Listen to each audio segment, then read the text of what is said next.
Hello, xin chào tất cả mọi người. Hôm nay tôi sẽ thử thách chém dao nha. Cận chiến 2 thằng nha. Và không chết. Ok, anh em cùng xem clip của mình nha. Nhớ like và share ủng hộ tôi luôn. Luôn vào ngày. Ok. Con nào? Mình phải cận chiến được 2 thằng. Người thử thách được làm được nhiệm vụ. Bắn bắt.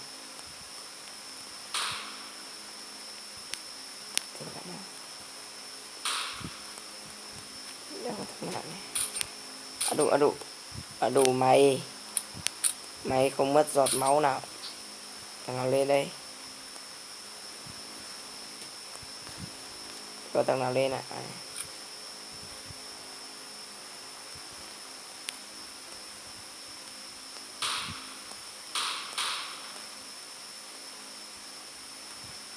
Khó lắm game này.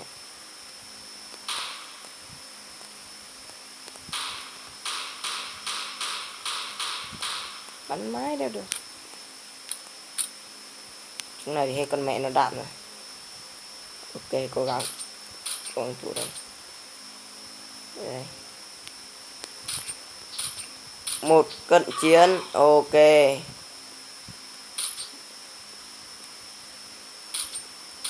Đằng sau này. Ui giời, có thằng đằng sau. Và nó không để ý bản đồ. Thôi, làm thêm ván khác. Ok, cứ chết là làm thêm ván thôi. Thử tách mà. Mình mong là có thằng lên thôi. Mày chết rồi con. Đấy, ngon thôi. Thằng nào lên một phát là chết.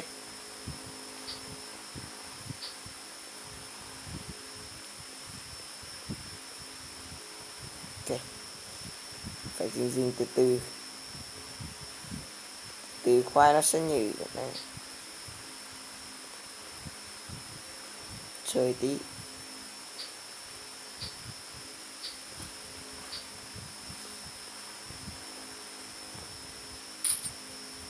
Đấy, đứng dậy phát là bị bắn luôn.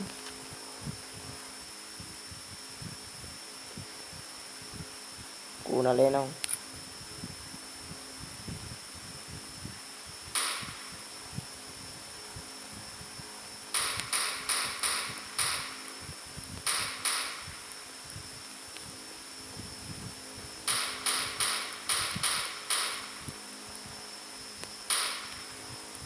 Nhéo được chứ. Hai cận chiến rồi nha. Cận chiến trận đầu và cận chiến này. Mình ăn một cận chiến nữa là kết thúc clip nha anh em.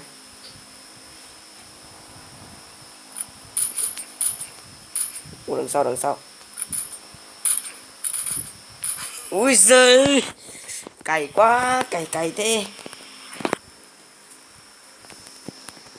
Ui cày quá. Pha đó rút súng ra chứ. Mẹ nó không cần chiến rồi, pha là kết thúc được clip rồi ông trời ơi. Có vẫn chinh phục được các bạn ạ. Này, cho tự lên đi. Cho cận chiến là chết rồi mà. Xuống cận chiến luôn nhỉ. Ok, mới ra đây.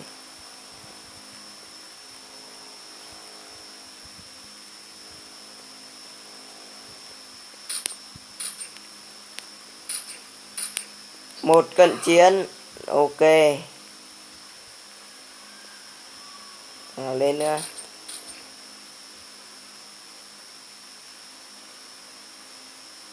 Hết đây.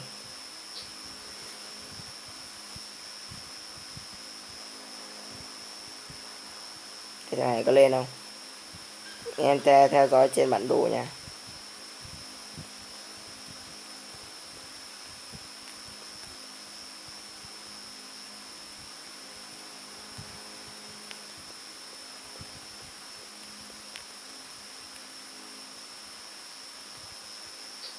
Thằng nào?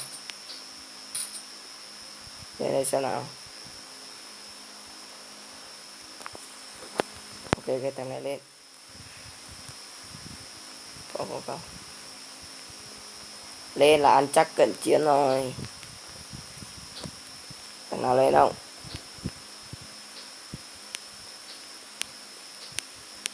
Đây.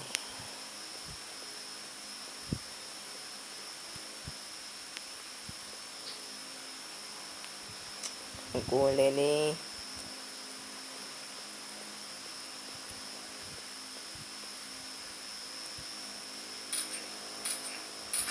Bạn rồi, thôi kết thúc clip. Tạm biệt tất cả anh em.